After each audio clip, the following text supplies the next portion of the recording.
محمد صلی اللہ علیہ وآلہ وسلم تمہارے مردوں میں سے کسی کے والد نہیں ہیں، لیکن اللہ کے پیغمبر اور نبیوں کی مہر یعنی سلسلہ نبوت کو ختم کر دینے والے ہیں،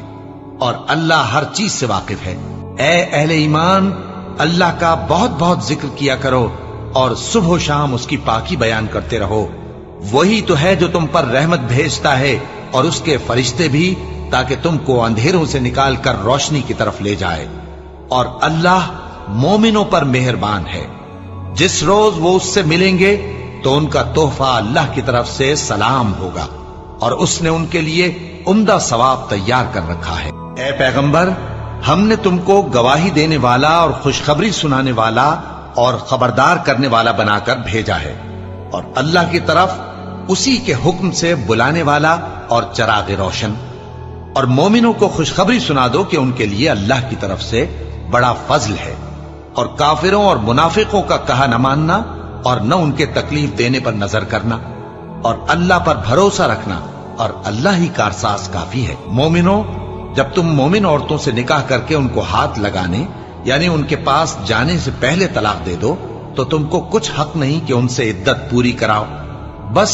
ان کو کچھ فائدہ یعنی خرچ دے دو اور ان کو اچھی طرح سے رخصت کر دو۔ اے پیغمبر صلی اللہ علیہ وآلہ وسلم، ہم نے تمہارے لیے تمہاری بیویاں جن کو تم نے ان کے مہر دے دیے ہیں حلال کر دی ہیں، اور تمہاری باندیاں جو اللہ نے تم کو کفار سے بطور مال غنیمت دلوائی ہیں، اور تمہارے چچا کی بیٹیاں اور تمہاری پھوپھیوں کی بیٹیاں اور تمہارے ماموں کی بیٹیاں اور تمہاری خالاؤں کی بیٹیاں جو تمہارے ساتھ وطن چھوڑ کر آئی ہیں، سب حلال ہیں۔ اور کوئی مومن عورت اگر اپنے آپ کو پیغمبر صلی اللہ علیہ وآلہ وسلم کے حوالے کر دے یعنی مہر کے بغیر نکاح میں آنا چاہے، بشرطے کہ پیغمبر صلی اللہ علیہ وآلہ وسلم بھی اس سے نکاح کرنا چاہیں، وہ بھی حلال ہے۔ لیکن یہ اجازت اے نبی صلی اللہ علیہ وآلہ وسلم خاص تم ہی کو ہے، سب مسلمانوں کو نہیں۔ ہم نے ان کی بیویوں اور باندیوں کے بارے میں جو مہر واجب الادا مقرر کر دیا ہے ہم کو معلوم ہے، یہ اس لیے کیا گیا ہے کہ تم پر کسی طرح کی تنگی نہ رہے، اور اللہ بخشنے والا ہے، مہربان ہے۔ اے پیغمبر صلی اللہ علیہ وآلہ وسلم، تم کو یہ بھی اختیار ہے کہ جس بیوی کو چاہو پیچھے رکھو اور جسے چاہو اپنے پاس رکھو،